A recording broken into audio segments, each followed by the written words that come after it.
नूरपुर गांव के बाहरी किनारे पर इदरिस कुम्हार की टूटी फूटी झोपड़ी थी। इदरिस के हाथों में कमाल का हुनर था। मिट्टी को छूता तो लगता जान डाल देगा, मगर बदन सी भी उसकी परछाई की तरह साथ चलती थी। उसके बनाए मटके बाजार में कौड़ियों के दाम बिकते, क्योंकि अच्छी मिट्टी खरीदने को पैसे न थे। गांव की रूखी मिट्टी से बने बर्तन भट्टी में पकते ही चटक जाते। इस दुनिया में इदरिस का कोई ना था, सिवाय उसके गधे हीरा के। एक शाम खाली चूल्हे को देखकर इदरिस ने हीरा की पीठ सहलाते हुए कहा, हीरा भाई, आज फिर पत्थर बांध के सोना पड़ेगा। कल ईद के मेले तक अच्छे बर्तन ना बने तो मुल्ला साहब का कर्जा हमारी यह झोपड़ी भी निकल जाएगा। हीरा ने कान फड़फड़ाए, जैसे अपने मालिक का दर्द समझ रहा हो।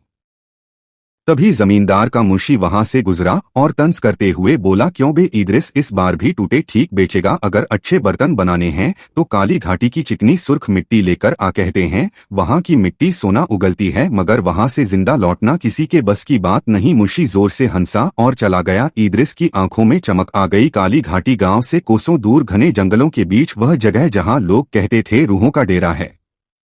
लेकिन इदरिस के पास खोने को कुछ ना था, सिवाय भूख और गरीबी के। उसने मन ही मन ठान लिया, हीरा, अब या तो किस्मत बदलेगी या मौत मिलेगी। काली घाटी जरूर जाएंगे।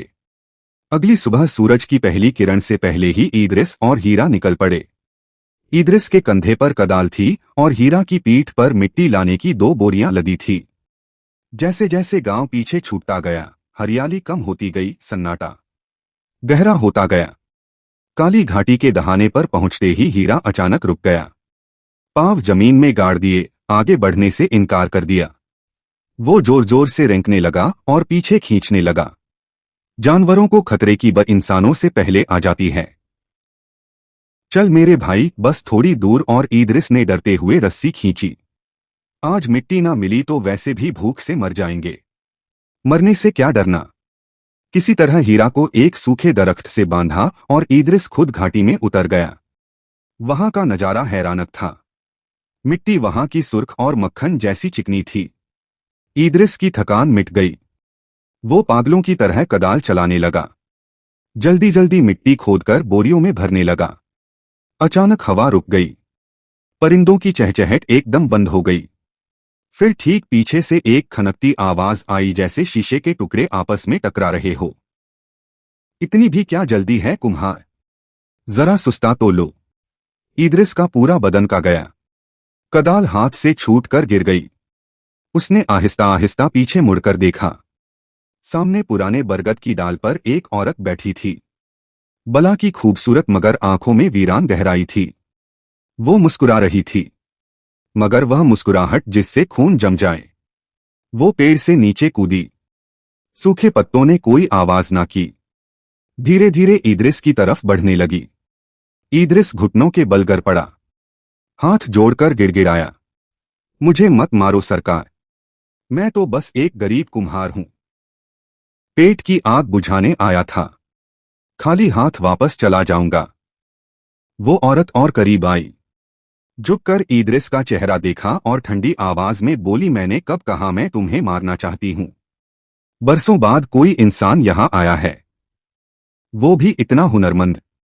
मैं तुम्हें तब से देख रही हूं जब से तुम घाटी में उतरे हो। इदरिस कांपता रहा। आंखों से आंसू बहने लगे।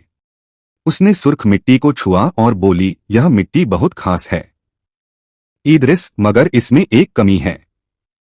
इसे मेरे आंसुओं की जरूरत है, तब यह सोना बन सकती है। इदरिस ने हिम्मत जुटाकर पूछा, तुम कौन हो? वो खिलखिलाकर हंस पड़ी। उस हंसी से जंगल के कौवे उड़ गए। लोग मुझे आयशा कहते थे, अब क्या हूं खुद नहीं जानती। उसकी आवाज में दर्द था। मुझे तुम्हारा साथ चाहिए कुम्हार, इस वीराने से अता गई हूं। इदरिस को लगा अब आखिरी वक्त आ गया, मगर आयशा की आंखों में उसे भूख नहीं, एक अजीब तड़प दिखी। वशक नहीं, अकेलापन दिखा। अगर मैं तुम्हें ना मारूं, आयशा ने शर्त रखी, तो क्या तुम मुझे अपनी इस मिट्टी के साथ अपने साथ ले चलोगे? घर ले चलोगे? आयशा ने आहिस्ता कहा, मैं वादा करती हूं, तुम्हें दुनिया का सबसे बड़ा कुम्हार बना दूंगी। बस एक शर्त है, हवा तेज चलने लगी। ऊपर से हीरा के रेंगने की आवाज आई जो डर के मारे रस्सी तोड़ने की कोशिश कर रहा था। इद्रिस दोराहे पर खड़ा था। एक तरफ मौत, दूसरी तरफ अनजान सा आया। क्या शर्त है सरकार? आयशा धीरे से मुस्कुराई। उसके लबों से निकले अल्फाज हवा में तैरने लगे। शर्त बहुत सादा है कुम्हार। मैं तुम्हारे साथ चलूंगी, तुम्हारे घर रहूंगी, तुम्हारे हुनर में अपनी ताकत मिलाऊंगी, मगर मुझे तुम्हारे सिवा कोई नहीं देख पाएगा। जिस दिन किसी तीसरे को बताया या किसी ने मुझे देखने की कोशिश की, मैं हमेशा के लिए चली जाऊंगी। और याद रहे, मेरा जाना तुम्हारे लिए अच्छा नहीं होगा। इद्रिस के पास सोचने का वक्त ना था। पेट की भूख डर से बड़ी होती है। उसने कांपते हाथ जोड़े और सर झुका दिया। मुझे मंजूर है सरकार। मेरी टूटी झोपड़ी में आता ही कौन है? किसी को कुछ नहीं बताऊंगा। आयशा ने गहरी सांस ली, जैसे सदियों की थकान उतार रही हो। तो फिर चलो कुम्हार, अब से मेरी किस्मत तुम्हारे चाक से बंध गई। इद्रिस लड़खड़ाते कदमों से ऊपर चढ़ा। हीरा बुरी तरह रेंग रहा था। जब इद्रिस और आयशा ऊपर पहुंचे तो हीरा ने रस्सी छुड़ाने के लिए पूरी ताकत लगा दी। उसकी आंखों में बेपनाह खौफ था। शांत हो जा हीरा, शांत हो जा। इद्रिस ने थपथपाया मगर खुद के हाथ ठंडे थे। मिट्टी की बोरियां हीरा की पीठ पर लदी। आयशा भी बोरियों के ऊपर जा बैठी। हीरा के पांव डगमगा गए, जैसे बोझ कई गुना बढ़ गया हो। हालांकि आयशा का कोई जिस्म ना था, मगर उसकी मौजूदगी का भार इस बेजुबान जानवर को महसूस हो रहा था। रात लंबी थी। चांद बादलों में लुकाछिपी खेल रहा था। इद्रिस आगे आगे रस्सी थामे चल रहा था। पीछे हीरा और उस पर सवार एक नादीदा हस्ती। पूरे रास्ते आयशा गुनगुनाती रही, ऐसी धुन जो ना खुशी की थी ना गम की, बस रूह को चीर देने वाली। जब वह गांव पहुंचे तो आधी रात हो चुकी थी। नूरपुर सो रहा था। कुत्ते भौंके मगर आयशा ने एक बार घूर कर देखा तो दुम दबाकर भाग गए। इद्रिस ने झोपड़ी का बांस का दरवाजा खोला। अंदर घुप अंधेरा, एक कोने में टूटा चाक, सूखे बर्तन, फटे कपड़े, गरीबी हर कोने में पसरी थी। पीली रोशनी में झोपड़ी की बदहाली और भी नुमाया हो गई। इद्रिस को शर्माई, यही मेरा घर है सरकार, माफ करना, आपके लायक कोई जगह नहीं यहाँ। आयशा ने दीवारें छुई, फिर टूटे चाक के पास आकर बोली, महल और झोपड़ियां इंसानों के लिए होती है। इद्रिस, मुझे तो बस मिट्टी की खुशबू चाहिए। उसने चाक की तरफ इशारा किया। शुरू करो, देखना है तुम्हारे हाथों में कितना जादू है। इद्रिस थका हुआ था मगर मजबूर था। वह बाहर गया। हीरा की पीठ से सुर्ख मिट्टी उतारी, उसे पानी से गूंधा। आमतौर पर उसे घंटे लगते, मगर आज जैसे ही पानी डाला मिट्टी मक्खन की तरह नरम हो गई। इद्रिस चाक पर बैठा, मिट्टी का लौंडा रखा और घुमाया। घर घर की आवाज के साथ चाक घूमने लगा, मगर आज उसके हाथ अपने काबू में न थे। उसे लगा उसके खुरदरे हाथों पर किसी के ठंडे मखमली हाथ रखे हैं। आयशा ठीक पीछे बैठी थी, उसके हाथों के साथ मिलकर मिट्टी को शक्ल दे रही थी। महसूस करो इद्रिस, आयशा ने उसके कान में सरगोशी की। आवाज बर्फ जैसी ठंडी थी। मिट्टी को मत रोको, उसे बहने दो। और फिर वह करिश्मा हुआ जो इद्रिस ने कभी ख्वाब में भी ना सोचा था। वो सादा सुर्ख मिट्टी चाक पर घूमते घूमते चमकने लगी। इद्रिस सिर्फ शक्ल दे रहा था, मगर नक्काशी खुद ब खुद उभर रही थी। फूल, पत्तियां, बेल, बूटे, इतनी बारीक कारीगरी जो सुई की नोक से भी नामुमकिन थी। जब चाक रुका तो सामने एक अजीब व गरीब सुराही तैयार थी। गीली मिट्टी नहीं, जैसे ताबे से ढाली गई हो। इद्रिस की आंखें खुली की खुली रह गई। पसीने में शराब और डर से कांपता, मगर एक कारीगर की तरह अपनी तकलीफ देखकर मशहूर भी था। यह मैंने बनाई है। उसने अपनी सुर्ख मिट्टी सनी हथेलियां देखी। आयशा कोने में खड़ी थी, चेहरे पर इत्मीनान की मुस्कुराहट। यह तो बस शुरुआत है कुम्हार, अब सो जाओ।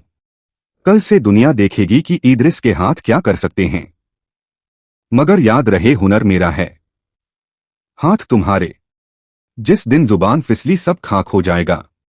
इद्रिस ने चमकती सुराही देखी। फिर अंधेरे कोने में खड़े साये को बाहर से हीरा के रेंकने की आवाज आई। इद्रिस को एहसास हुआ, उसने गरीबी मिटाने के लिए अपना साया एक अनजान ताकत के हाथों गिरवी रख दिया है।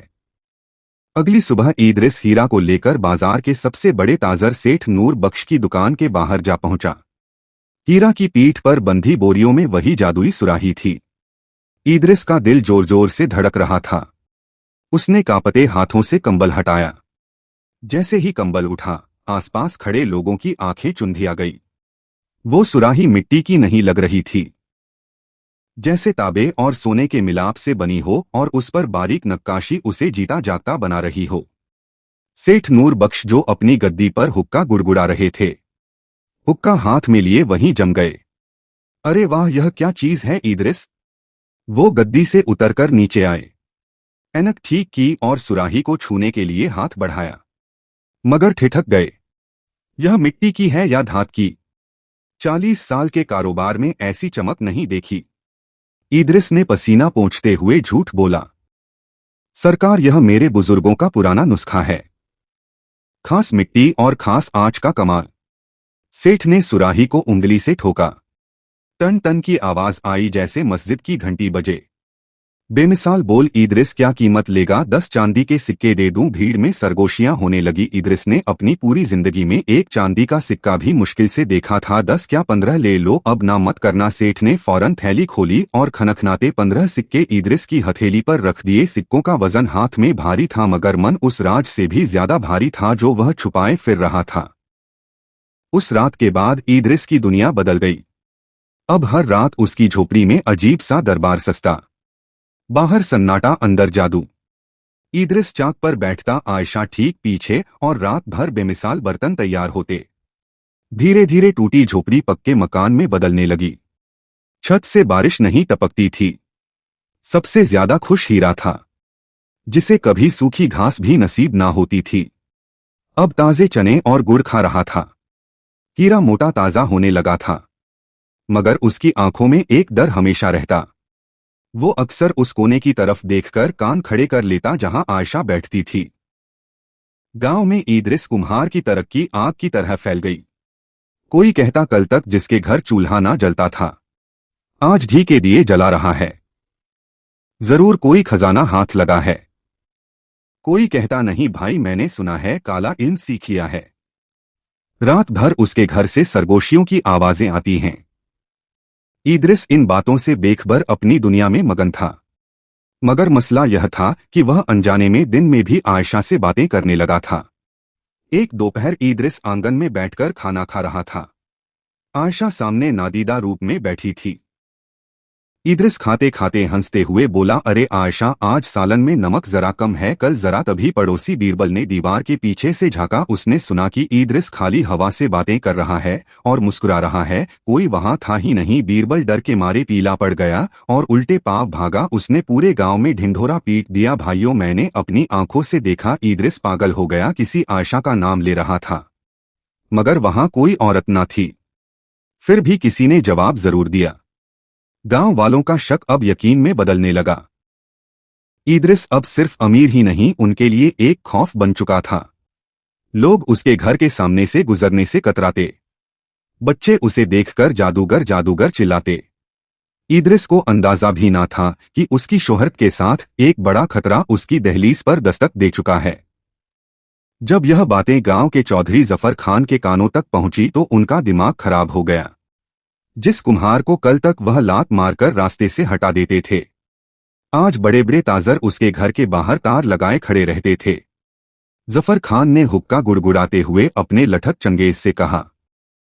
चंगेज देख रहा है, वह 2 कौड़ी का कुम्हार अब हमसे ऊंची हवेली बनाने की सोच रहा है। सुना है शहर से नवाब साहब खुद उसके हाथ के बने बर्तन लेने आ रहे हैं। चंगेज ने आग में घी डालते हुए कहा, मालिक, बात सिर्फ पैसे की नहीं। लोग कहते हैं ऊपरी हवा का चक्कर है, वरना एक अकेला आदमी रात भर में 100 से 100 सुराहियां कैसे बना सकता है? वह भी ऐसी नक्काशी वाली जो इंसानी हाथों से नामुमकिन है। जफर खान की आंखों में एक करू चमक आ गई। ऊपरी हवा, काला इल्म, बस यही मौका है। अगर साबित हो गया कि यह जिन या भूत की मदद लेता है तो गांव वाले खुद इसे पत्थरों से मारकर निकाल देंगे। आज रात हम खुद देखेंगे उसकी झोपड़ी में क्या खिचड़ी पकती है। वह अमावस की काली रात थी। पूरा गांव गहरी नींद में था, मगर इदरिस के घर में मध्यम रोशनी जल रही थी। घर के पिछवाड़े घने नीम के दरख्त के पीछे जफर खान और चंगेज दबे पांव जाकर छुप गए। अंदर से घर घर चाकक की आवाज आने लगी। जफर खान ने खिड़की के रास्ते झांका और जो मंजर देखा उसका खून जम गया। चाक के पास भोला बैठा था मगर मिट्टी को छू नहीं रहा था। चाक खुद ब खुद तेज घूम रहा था। गीली मिट्टी हवा में उठ रही थी और नादीदा उंगलियां उसे शक्ल दे रही थी। देखते ही देखते मिट्टी का बेजान लौंदा खूबसूरत सुराही में बदल गया। इदरिस हवा में देखकर मुस्कुरा रहा था। आयशा, अब तुम थक गई होगी, जरा आराम कर लो। चंगेज के पांव एक सूखे पत्ते पर पड़े। चट की आवाज हुई। अंदर सन्नाटा छा गया। चाक भी रुक गया। कौन है वहां? इदरिस चिल्लाया। जफर खान और चंगेज उल्टे पांव भागे। वह समझ गए थे मामला इंसान का नहीं। जफर खान के चेहरे पर पसीना था मगर होठों पर तह की मुस्कुराहट। अब नहीं बचेगा भोला, अब नहीं बचेगा। अगली सुबह भोला अभी सोकर उठा भी ना था कि दरवाजे पर भारी लाठियां बजने लगी। बाहर निकल पाखंडी, बाहर निकल जादूगर। भीड़ चिल्ला रही थी। इदरिस घबराकर बाहर आया। हीरा रस्सियां तोड़ने की कोशिश कर रहा था और जोर जोर से रेंग रहा था। उसे शायद आने वाली मुसीबत का अंदाजा हो गया था। गांव के सरपंच और जफर खान भीड़ के साथ सामने खड़े थे। पीछे पूरा गांव, बच्चे, औरतें, बूढ़े, सबके हाथों में पत्थर या डंडे थे। वही लोग जो कल तक इदरिस की तारीफ करते थे आज नफरत से देख रहे थे। जफर खान ने आगे बढ़कर गरजते हुए कहा, पंचो, यह कुम्हार नहीं तांत्रिक बन चुका है। ब्रिस्तान की ताकतों का इस्तेमाल करता है। मैंने और चंगेज ने अपनी आंखों से देखा। उसके घर में हवा में बर्तन बनते हैं। भीड़ में शोर मच गया। मारो इसे, इसने चुड़ैल पाल रखी है। सरपंच ने हाथ उठाकर सबको खामोश किया। फिर इदरिस की आंखों में आंखें डालकर बोले, भोला, सच सच बता दे, तेरी इस तरक्की का राज क्या है? क्या जफर खान जो कह रहा है वह सच है? अगर झूठ बोला तो तुझे और तेरे इस जानवर को अभी इस गांव से बाहर निकाल दिया जाएगा। इदरिस की रूह कांप गई। पसीने में शराबोर उसे आयशा का वदा याद था। जिस दिन किसी को बताया मैं चली जाऊंगी। उसने लड़खड़ाते हुए कहा, नहीं मालिक, यह सब मेरी मेहनत है। मैंने कोई जादू नहीं किया। जफर खान ने आगे बढ़कर इदरिस का कुर्ता पकड़ लिया। अकेली मेहनत से मिट्टी हवा में नाचती है। अगर सच ना उगला तो अभी इस झोपड़ी में आग लगा दी जाएगी। चंगेज एक जलती मशाल लेकर घर की तरफ बढ़ने लगा। मोती पागलों की तरह उछलने लगा, जैसे इदरिस को कुछ बताना चाहता हो। इदरिस ने अपने घर की तरफ देखा। सालों की मेहनत, फिर उस नादीदा कोने की तरफ महसूस किया जहां शायद आयशा खड़ी सब देख रही थी। सरपंच ने कहा, इदरिस, यह आखिरी मौका है, या सच बोल दे या आज तेरा अंत यकीनी है। भीड़ का शोर बढ़ता जा रहा था। मशाल की आंच चेहरे तक आ रही थी। डर ने सब्र का बंधन तोड़ दिया। इदरिस घुटनों के बल गिर पड़ा और रोते हुए चिल्लाया, रुक जाओ, मत जलाओ मेरा घर, मैं सब बताता हूं। हवा थम गई। सन्नाटा छा गया। हाँ, मैं यह बर्तन अकेले नहीं बनाता। एक ताकत है, एक औरत है जो मेरी मदद करती है। जैसे ही यह अल्फाज भोला के मुंह से निकले, जलती मशाल की लौ बुझ गई। एक बर्फीली आंधी चली, धूल और सूखे पत्ते गोल गोल घूमने लगे। भीड़ में भगदड़ मच गई। यह क्या हो रहा है? जफर खान कांपते हुए बोला। तभी आयशा की आवाज आई। उस आवाज में डर नहीं, टूटे दिल की खनक थी। इदरिस, तुमने यह क्या कर दिया? मैंने तुमसे सिर्फ एक वदा मांगा था। क्या मिट्टी का यह घर मुझसे ज्यादा कीमती था? इदरिस रोते हुए हवा में हाथ बढ़ाने लगा, मगर छू ना सका। मुझे माफ कर दो सरकार, मैं डर गया था। मैं बुज़दिल हूं, मगर मुझे छोड़कर मत जाओ।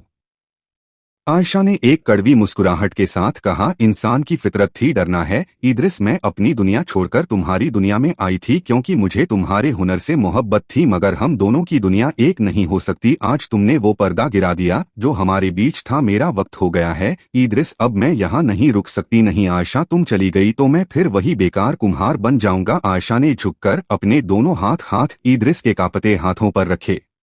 इस बार ठंडक नहीं, एक अजीब सी तवानाई महसूस हुई। मैं जा रही हूं, मगर अपना हुनर तुम्हारे हाथों में छोड़कर जा रही हूं। अब तुम्हें मेरी जरूरत नहीं पड़ेगी। जब भी मिट्टी को छुओगे मेरी याद तुम्हारे साथ रहेगी। उसने इद्रिस की पेशानी को छुआ और कहा, खुदा हाफिज कुमार, और फिर वह गायब हो गई। भीड़ कब की भाग चुकी थी। इद्रिस घंटों उसी जगह बैठा रहा, खाली हवा में ताकता हुआ। कई दिन बाद भारी मन से उसने चाक पर मिट्टी रखी। सोचा अब कुछ ना बनेगा, मगर जैसे ही हाथ चले करिश्मा हुआ। आयशा वहां ना थी, मगर इद्रिस की उंगलियां खुद ब खुद चल रही थी। वही सुराही, वही चमक, वही बारीक नक्काशी। आयशा अपना वादा निभा गई, उसे दुनिया का बेहतरीन कारीगर बना गई। साल गुजरते गए। इद्रिस अब बूढ़ा हो चुका था। मुल्क का सबसे मशहूर और अमीर कारीगर नवाब और अमीर उसके बर्तनों के लिए मुंह मांगी कीमत देते थे। उसके पास बड़ी हवेली थी, दर्जनों नौकर थे, मगर गांव वाले कहते थे इद्रिस अब भी पागल है। चांदनी रातों में वो अक्सर हवेली छोड़कर उसी काली घाटी की तरफ निकल जाता। उस पुराने दरख्त के नीचे घंटों बैठता, हवा से बातें करता, मिट्टी के खिलौने बनाता और उन्हें दरख्त की जड़ों में छोड़ आता। वो अमीर था, हुनरमंद था, मगर उसकी आंखों में आज भी वही वीरानी थी जो उसने पहली बार आयशा की आंखों में देखी थी। उसने दुनिया जीत ली थी, मगर अपना साया खो दिया था।